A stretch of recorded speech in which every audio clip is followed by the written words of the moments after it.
AFP, former Philippine President Duterte was arrested in Manila today. What's your response to this? 这是一个重要的突发事件。This is an important breaking incident. China noted the information and is closely following the developments. Let me reiterate that China always believes that the International Criminal Court should strictly follow the principles of complementarity, perform their duty in accordance with law and prudently, and avoid politicization and double standards. So what it actually means, what she says, is basically that they will be monitoring what is going on, that the ICC will not cross certain borders, because there are the rumors that it is heavily politicized, this arrest at this particular time and all the things that went with it, right? So the Western media actually wants you to portray that China in some way want to sabotage the ICC because of this. That's not what they're saying. They are saying, we will be monitoring what you are doing and we will be looking very, very closely if this will go according to law and order. What they also said was, I hope, or they hope that the ICC will do its job accordingly how they should be doing it and not politicizing it. And if you look at the Western media, how they portray this piece, it's kind of different than it actually is, isn't it? They are trying to show that China wants to interfere or whatever. No, they're not. They're saying, do your job, but do it correctly and do not politicize it, because we will be watching, right? And I think that's quite normal. And I think in these kind of circumstances, I think it should.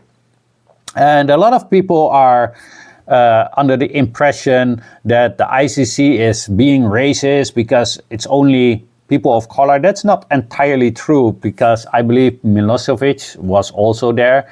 It is more what I see, the people who are not so fond of capitalism that end up over there.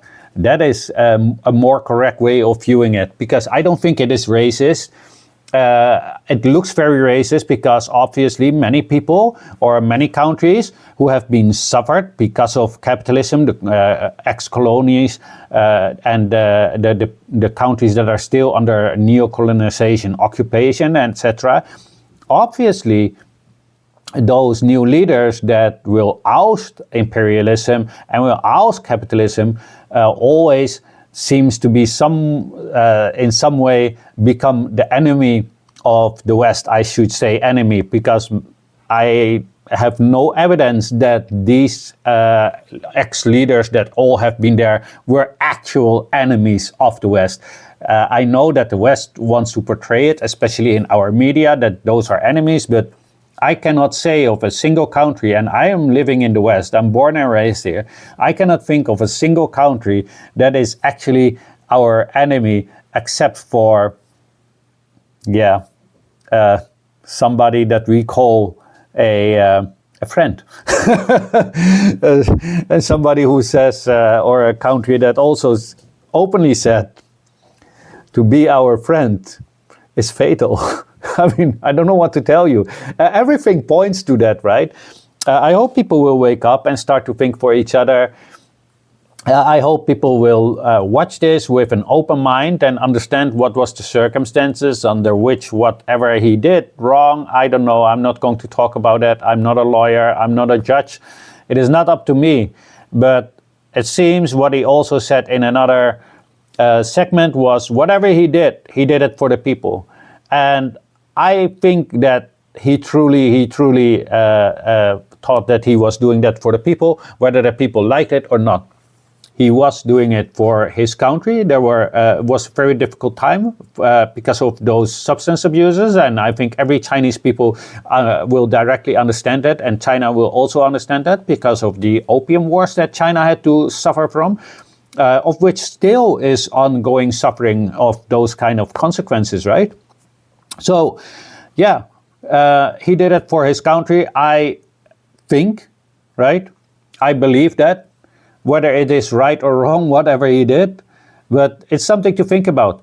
And that's actually all I have to say about it. Anyway, I hope you enjoyed the video. If you did, then please like, share, and if you have not yet, then follow. This was your favorite Half Chinese, and as always, have a great day.